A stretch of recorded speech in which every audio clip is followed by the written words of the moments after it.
Inamin ni Mayor Vico tungkol sa kanyang love life, inulan ng reaksyon. Ito ang nakakagulat na sagot ni Mayor Vico tungkol sa kanyang love life. Si Victor Maria Regis Vico Soto ay anak ng mga kilalang personalidad na sina Vic Soto at Connie Reyes. Kung ang ibang anak ni Vic ay nasa industriya ng aktingan, ito namang si Vico ay pinasok ang pagiging public servant.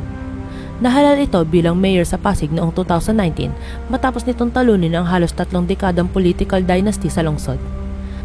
Nakilala si Vico sa kanyang modernong pamumuno, transparency sa pamahalaan at pagtutok sa serbisyo publiko higit sa publicity.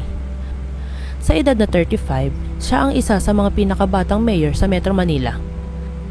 Nito lamang eleksyon, muli itong nanalo bilang alkalde ng Pasig matapos makakuha ng 345,375 na boto.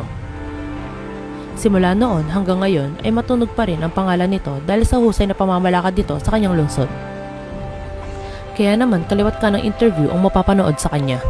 Dahil maging ang mga artista o tagaulat ng balita ay bilib sa kakayahan at galing ni Mayor Vico. Sa kanyang mga interview maliban sa mga tanong tungkol sa kanyang plataforma, ano ang kanyang balak o gagawin pa para sa Pasig, madalas din na itatanong sa kanya tungkol sa kanyang love life. Sa isang interview nito kay Arnold Clavio, itinanong nito kay Mayor kung kailan raw siya mag-aasawa.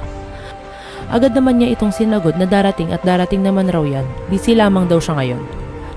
Dagdag pa nito, ang kanyang inspirasyon raw ay ang mga taong patuloy na sumusuporta sa kanya.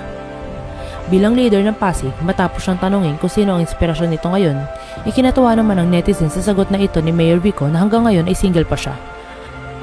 Ang mga kababaihan sa X o dating Twitter ay nabuhayan at kinilig sa pag-asang baka sila na ang hinihintay ni Mayor Vico bilang love life nito. Mga nakakatawang edits, posts and memes ay nagkalat sa social media, kung saan ikinumpara si Mayor sa isang K-pop group na miyembro ng EXO at halos kahawig raw ito ng alkalde ng Pasig.